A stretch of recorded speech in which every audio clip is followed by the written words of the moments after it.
언젠가 산을 오르면서 너무너무 좋았습니다. 자연에서 하나님의 숨결을 느끼는 데 됐습니다. 바위를 보아도, 계곡에 흘러내리는 물을 보아도, 나뭇잎이 바람에 부딪히는 소리를 들으면서 그 안에서 주님의 숨결이 느껴지는 듯 했습니다.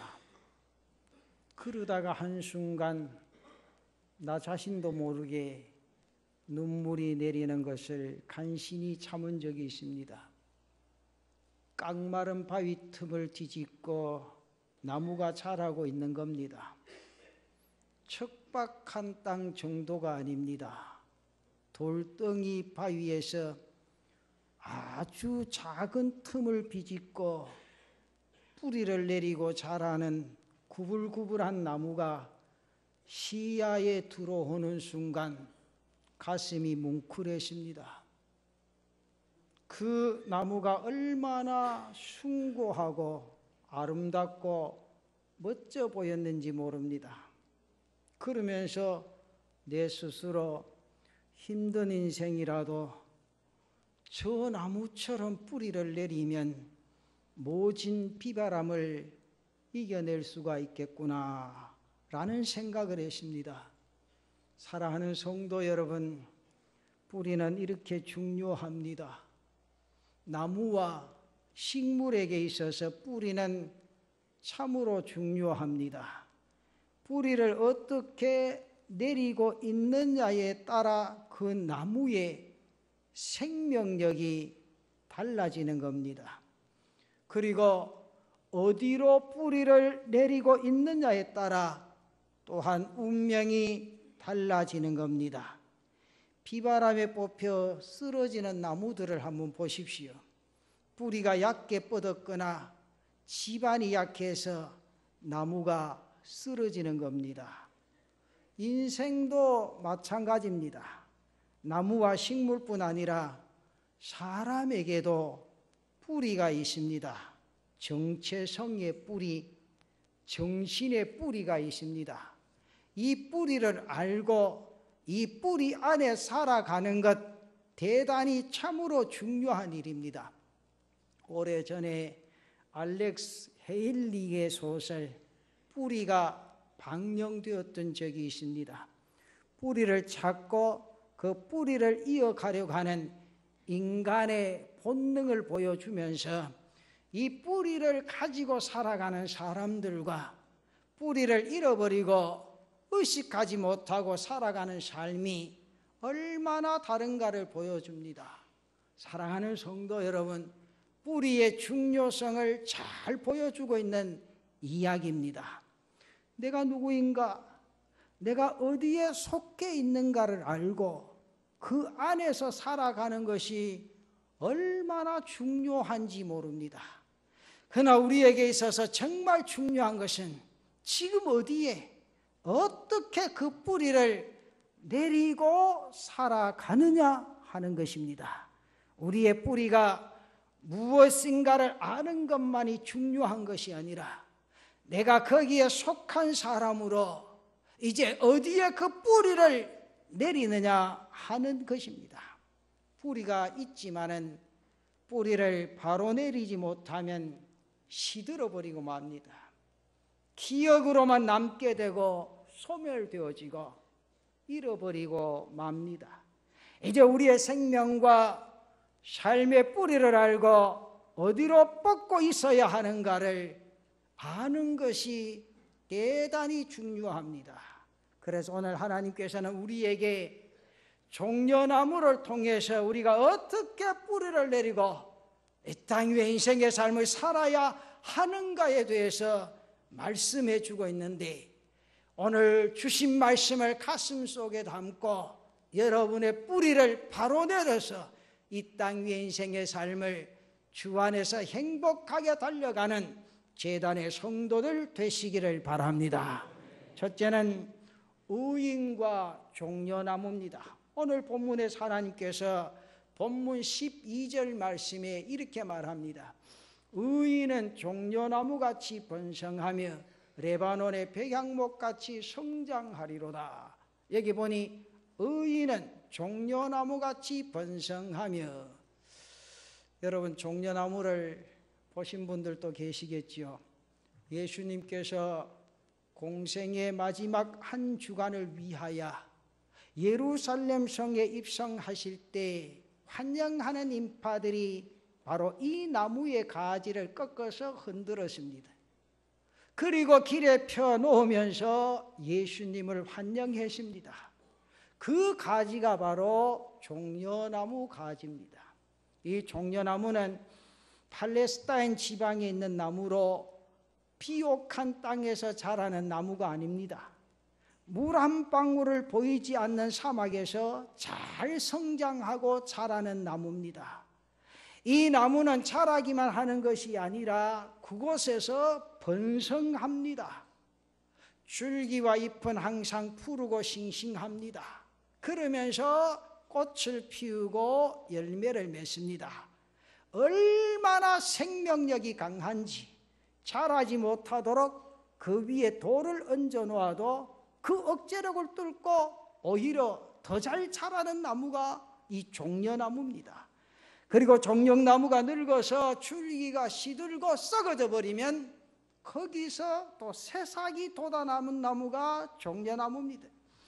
이 나무를 연구하는 사람들에 의하면 20년에서 80년까지 열매를 가장 많이 맺습니다. 수명이 약 200여 년이 된다고 합니다. 또한 열매와 줄기, 잎이나 꽃 어느 하나도 버리는 것이 없습니다. 열매는 대추 열매와 같은데 식용으로 먹습니다. 나무는 건축자재로 사용이 되어지고 피어나는 꽃은 약재로 쓰여집니다. 잎의 섬유질은 옷을 만드는 데 사용을 됩니다. 참으로 유익하고 좋은 나무입니다. 이렇게 종려나무가 생명력이 강하고 유용한 나무로 쓰임 받게 되어진다는 것은 바로 한 가지, 뿌리가 깊기 때문입니다. 메마른 사막에서 자라지만 뿌리가 깊게 뻗어 눈에 보이지 않는 샘의 물을 빨아들여서 성장하고 자라기 때문입니다. 사람의 눈으로는 찾을 수가 없고 볼 수 없는 샘을 향해서 뿌리는 그 물줄기를 향해서 뻗어갑니다. 그 샘에서 뿌리는 물을 빨아들이기 때문에 항상 싱싱하고 푸르고 열매를 맺는 겁니다. 사막에서 뜨거운 태양빛을 받고 맺는 열매이기 때문에 당도도 일품입니다. 그리고 길게는 200여 년까지 생명력을 가지고 성장하게 된다는 거지요. 사랑하는 성도 여러분, 오늘 하나님께서는 믿음의 사람들을 바로 이 종려나무로 비유를 하십니다. 의인은 종려나무같이 의인은 이라고 하십니다. 의인이란 것은 하나님의 자녀된 사람들로 하나님께 뿌리를 내리고 살아가는 사람들입니다. 신약 성경에서 사도 바울은 믿음으로 의롭다 함을 얻었다 하면서 구원받은 사람을 가리켜 의인이라 그렇게 말하고 있습니다. 그렇습니다. 바로 예수 그리스도의 십자가와 부활을 믿음으로 인해서 하나님과의 관계를 회복한 사람들을 말합니다. 그 믿음의 깊이와 믿음의 삶을 가지고 살아가는 하나님의 백성들, 우리 그리스도인들을 의미하고 있다는 거지요. 이 사람은 바로 종려나무와 같다, 하나님께서 말씀을 하십니다. 우리 성도들도 이 나무의 모습을 가슴에 안고 뿌리를 주께로 향하여 깊이 받고 땅 위의 인생의 삶을 말씀 따라 달려가는 귀한 은혜가 있기를 바랍니다. 그러면 두 번째로, 왜 하필이면 종려나무입니까? 왜 믿음의 사람들을 종려나무로 비유하고 있는 것입니까? 그 이유는 우리가 살아가는 이 세상이 마치 광야와 같은 곳이기 때문입니다. 영적으로 볼 때 세상은 메마른 광야와 같습니다. 찬송가 415장 1절에 보면 그런 내용의 가사가 있죠. 우리 415장 1절을 한번 불러보십시다.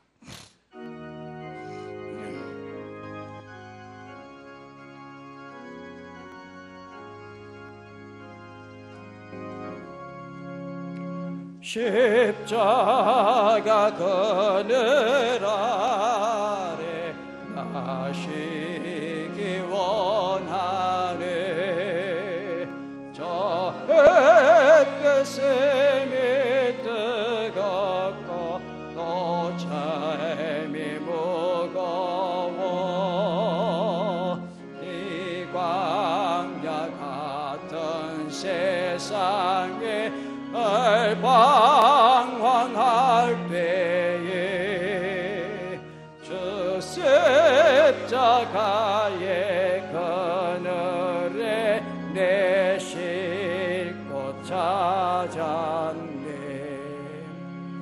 여기 나타난 가사를 보면 마지막에 나오죠. 이 광야 같은 세상에 늘 방황할 때에 주 십자가의 그늘에 내 쉴 곳 찾았네. 그렇게 합니다. 구약 성경 예레미야 9장 2절 말씀에 보면 내가 광야에서 나그네가 머무를 곳을 얻는다면 내 백성을 떠나가리니 그렇게 말합니다. 내가 광야에서 나그네가 머무를 곳을 얻는다면 그렇게 말하죠. 예레미야 44장 2절에 나타난 말씀 보면 또 이렇게 말합니다. 만군의 여호와 이스라엘 하나님께서 이와 같이 말씀하시니라. 너희가 예루살렘과 유다 모든 성읍에 내린 나의 모든 재난을 보았느니라. 보라, 오늘 그것들이 황무지가 되었고 사는 사람이 없나니 그렇게 말합니다. 죄악이 가득한 땅을 향해서 광야라 황무지라 그렇게 말하죠. 정말 우리가 살아가는 이 세상은 광야와도 같습니다. 여러분 영적으로 보십시오. 이 세상이 얼마나 죄와 악의 가운데 빠져 있습니까? 신약 성경 디모데후서 3장 1절에서 5절까지에 나타난 말씀 보면 이렇게 말합니다. 너는 이것을 알라. 말세에 고통하는 때가 이르러. 자, 그 다음부터 스스로 자신을 살피면서 이 말씀을 읽어보시죠. 이 다른 사람의 말이 아니고 바로 내 말이 아닌가. 사람들이 자기를 사랑하며 오늘같이 자기를 사랑한 적이 없었습니다. 옛날에는 다 부모를 위해 살았습니다. 자식을 위해 살았습니다. 오늘은 자기를 위해 삽니다. 그 다음에 돈을 사랑하며 계속 띄워보세요. 돈을 사랑하며 자랑하며. 여러분 요즘 온 교인들이 물질 따라갑니다. 물질이 많은 곳에 주일도 없어요. 그 다음에 또 이렇게 말합니다. 교만하며. 오늘같이 교만한 시대가 있었습니까? 비방하며. 그랬죠? 많은 사람들이 예수의 그리스도의 사랑을 가슴에 안았지만 상대방을 비방하는 모습 보면 얼마나 무서운지 몰라요. 그러면서 말합니다. 부모를 거역하며. 요즘은 자식이 부모를 죽이는 시대예요. 감사하지 아니하며 거룩하지 아니하며. 계속해서 무정하며 원통함을 풀지 아니하며. 한 번요 가슴 속에 맺혀놓으면 끝까지 죽을 때까지 가져가겠지. 원통감을 풀지 아니하며 모함하며 절제하지 못하며 사나우며 선한 것을 좋아하지 아니하며 배신하며 조급하며 자만하며. 여러분 보세요. 이게 배신하며 조급하며 자만하며. 쾌락을 사랑하기를 하나님 사랑하는 것보다 더하며. 경건의 모양은 있으나 경건의 능력은 부인하니 이 같은 자들에게서 네가 돌아서라. 돌아서라. 잘 생각해 보십시오. 이 말씀이 나와 상관없는 말씀입니까? 내가 하나님의 백성으로 부름받았다면 하나님 제1주의로 주의를 어떻게 지켜야 할 것인가? 내게 주어진 모든 것이 하나님께서 주신 것인데 그 물질을 어떻게 사용해야 될 것인가 생각해야 될 건데 막무가내입니다. 막무가내. 말세에 고통당하는 때의 모습을 그대로 가지고 살아가고 있습니다. 하나님을 의뢰하고 의지하려고 하는 사람들보다 하나님을 거역하고 세상의 정욕에 끌려 살아가는 사람들이 훨씬 더 많은 오늘의 세상이라 그 말입니다. 이곳을 성경에서는 광야라 그렇게 말했습니다.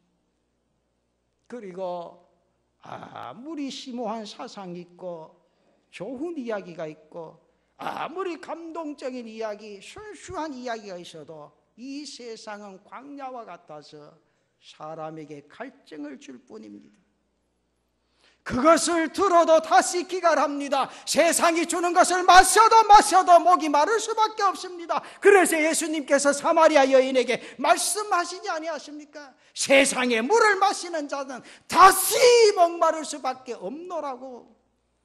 물론 그 물이 사마리아 우물의 물을 통해서 말씀하시지만 주님은 세상의 사상이나 쾌락이나 욕망을 말씀하시는 것이었습니다. 욕망도 끝이 없습니다. 한번 일어나는 욕망을 잠재우기가 쉽지를 않습니다. 욕망의 끝이 어디입니까? 채워도 만족할 수 없는 것이 욕망입니다.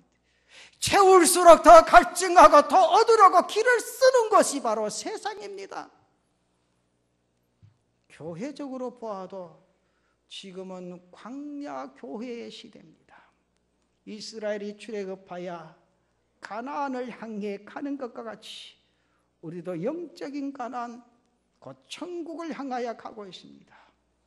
이 과정에 하나님의 백성들이 모여 예배하고 자신의 삶을 살면서 하나님의 인도하심과 하나님의 보호하심을 받습니다. 그리고 하나님의 크신 능력과 지혜로 인해서 많은 것을 얻고 체험합니다.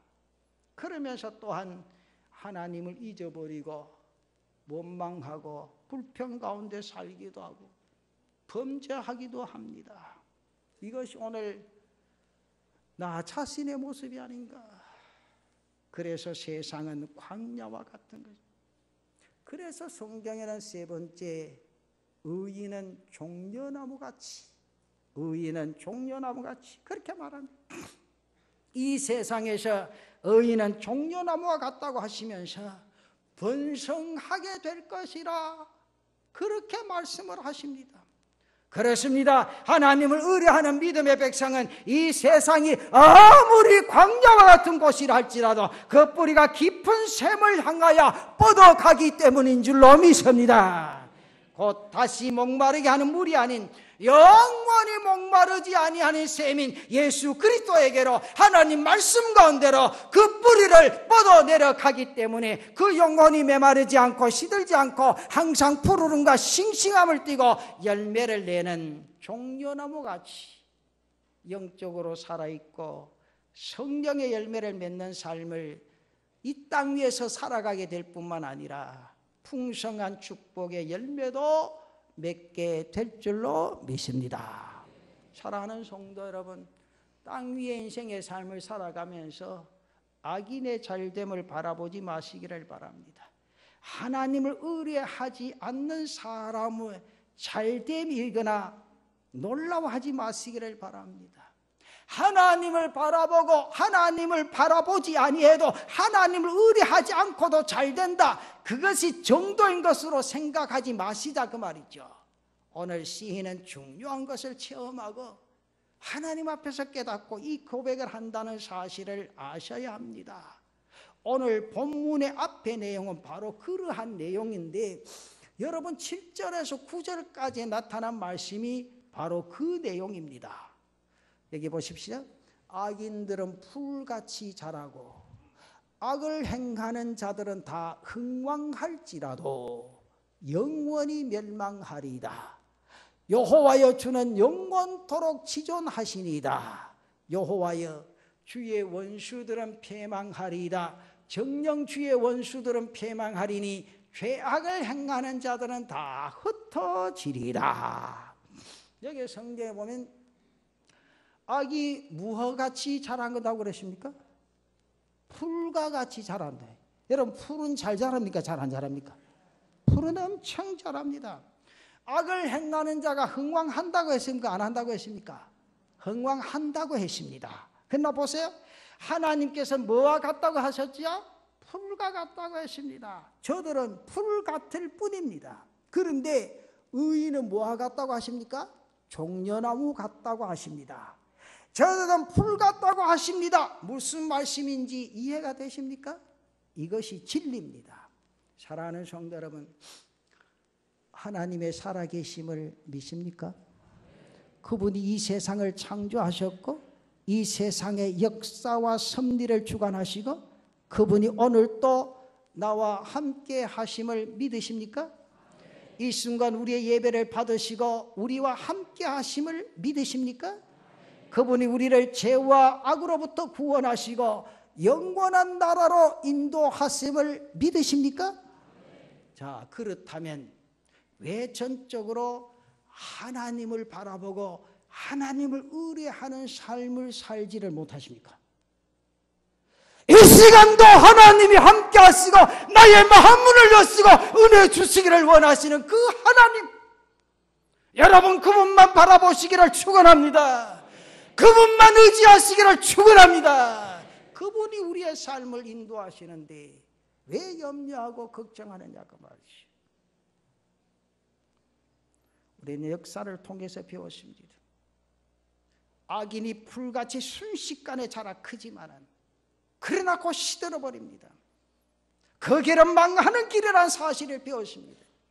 그러나 의인은 결국에는 흥하고 승리한다는 사실을 말씀에서 깨닫게 해주십니다. 오늘 이 시대도 불의하고 악한 자의 말로는 결국 무너진다는 사실을 배우고 있습니다. 여리고가 무너지듯이 거대한 나무가 무너졌습니다. 공산주의가 무너져 내렸습니다. 거대한 기업가도 무너져 내립니다. 교만한 지식인과 부자들이 죽음을 두려워하다가 절구하다가 영원한 심판을 받고 이 땅에 묻히고 말았습니다. 인생이 어리석을 때는 악인이 망한다는 사실을 깨닫고 교만한 자가 망한다는 사실을 깨닫지 못합니다. 그들이 잘 되는 것에 대해 하나님을 바라고 하나님을 믿는 것이 무슨 의미가 있는가를 오히려 회의까지 하게 합니다. 그리고는 내 힘으로 해야 한다, 내 생각대로 해야 한다 고집을 피웁니다. 그러다가 실패하고 고통당하고 하나님 앞에 돌아오는 사람들이 얼마나 많습니까? 사랑하는 우리 남부민 중앙재단의 성도들이여, 모든 것이 하나님께 있음을 우리는 믿고 겸손하게 주만 바라보고 믿음으로 달려가는 성도들 되시기를 바랍니다. 여러분, 눈에 보이는 것으로 착각하지 마십시오. 시편 37편 16절에 보면 이런 말씀이 있습니다. 의인의 적은 소유가 악인의 풍부함보다 낫도다. 여러분, 없는 것으로 낭망하거나 슬퍼하지 마십시오. 의인의 적은 소유가 많은 악인의 풍부함보다 승하도다. 이 삶의 역사를 이루어갈 수 있는 은혜가 있기를 바랍니다. 이 말씀이 뜻하는 말이 뭐예요? 너희가 가진 것이 적다고 할지라도 하나님 앞에 바로 서서 그분만 바라보고 달려가면 승리자의 삶을 살아가게 되어진다는 사실입니다. 이 삶의 역사를 이루어가는 성도들 되시기를 바랍니다. 그리고 의인은 넘어지되 아주 넘어지지 아니하고 하나님께서 다시 일으켜 세우신다는 사실, 그리고 의인과 그 자손이 절대로 걸식하지 아니하고 항상 다른 사람에 구워주고 나누어주는 삶을 산다는 진리를 우리는 깨달아야 합니다. 내가 바로 살 때 여러분의 후손이 잘 될 줄로 믿습니다. 여러분, 중요한 거예요. 목사가 왜 이렇게 피를 토하게 말씀을 전합니까? 여러분들 주의를 잘 지키고 하나님의 말씀 방법대로 살아야 여러분들 후손이 잘 된다는 거예요. 저는 지금도 이 강단에 서서 말씀을 전하지만 우리 부모님의 기도, 우리 부모님의 믿음 때문에 선다고 저는 생각합니다. 한시라도 놓칠 수 없습니다. 내가 목사 되었기 때문에 집에서도 잠을 주무시지 못하고 교회에서 기도하시던 부모님, 내가 목사가 되었기에 당에서도 한마디 못 뛰고 그저 숨을 죽이면서 자신의 생을 마감한 부모님의 모습을 바라보면 안타깝기도 하지만은, 그러나 그 부모님이 계셨기에 오늘 목사로서 목회의 길에 하나님이 역사해 주시는가 생각할 때 가장 감사할 따름입니다. 사랑하는 성도 여러분, 우리가 왜 기도해야 됩니까? 왜 주의를 지켜야 합니까? 왜 11조의 삶을 살아야 합니까? 그렇게 온전히 살아도 내 후손들이 복받지 못한다면 하나님 앞에 항의할 수도 있겠죠. 그러나 중요한 것은 내 자신의 삶이나 믿음이 철저할 때 여러분들이 후손이 잘되고 복받는 그 은혜가 있다는 사실 분명히 기억하십시오. 한국의 부모들만큼 자식에게 애정을 가진 사람 어디 있습니까? 그러나 중요한 것은 그리스도에는 그 애정이 믿음으로 자녀들에게 이어져야 된다는 사실 잊지 마시기를 바랍니다. 야곱과 같이 하나님과의 관계를 놓지 아니하고 애쓰고 발버둥 치는 삶이 오늘 우리에게 필요합니다. 야곱이 야복 나루터에서 하나님의 사자를 붙잡고 너를 축복하기까지 당신은 놔줄 수 없다고 하듯이 하나님께서 항상 나를 인도해 주시고 나를 축복해 주시기까지, 아니 영원토록 놓칠 수 없다는 고백으로 기도하며 그분의 말씀 안으로 들어갈 수 있는 저와 여러분들 되시기를 바랍니다. 그리고 마지막 결론적으로 믿음의 뿌리를 하나님께로 내리시기를 바랍니다. 우리는 하나님께 뿌리를 뻗어야 될 줄로 믿습니다. 그분의 말씀 가운데로 더 깊이 뿌리를 내릴 수 있는 은혜가 있기를 바랍니다.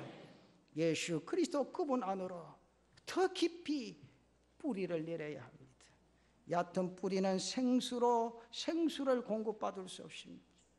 얕은 뿌리는 햇볕에 마르거나 물에 휩쓸려 떠내려갈 수밖에 없습니다. 태풍이 지나가면 많은 나무와 풀들이 쓸려가 버립니다. 그건 단 한 가지입니다. 뿌리가 깊지 못하기 때문입니다. 그러나 종려나무 같은 뿌리를 가질 때는 가뭄이든 홍수든 물을 공급받고 자신을 지키고 늘 푸르고 철따라 열매를 내게 될 줄로 믿습니다. 심지어는 바위 틈에서도 건재하게 자랄 수 있다는 사실입니다. 사랑하는 우리 남부민중앙교회 성도들이여, 우리는 이 종려나무같이 하나님께 뿌리를 내리고 살아가시기를, 어떠한 경우를 할지라도 그 안에서 생명을 내고 하나님의 은혜와 축복을 누리며 땅 위에 인생의 삶을 살아가는 성도를 되시기를 축원합니다.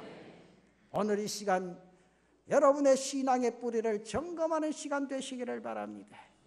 어디로 내리고 있는가? 어디로 뻗어가고 있는가? 여러분의 뿌리를 하나님께로, 그분의 말씀 가운데로, 예수 그리스도의 사랑 가운데로 뻗어가시기를 바랍니다. 그리하여 우리 모두가 종려나무의 축복을 얻을 수 있는 성도들 되시기를 축원합니다. 축원합니다. 축원합니다.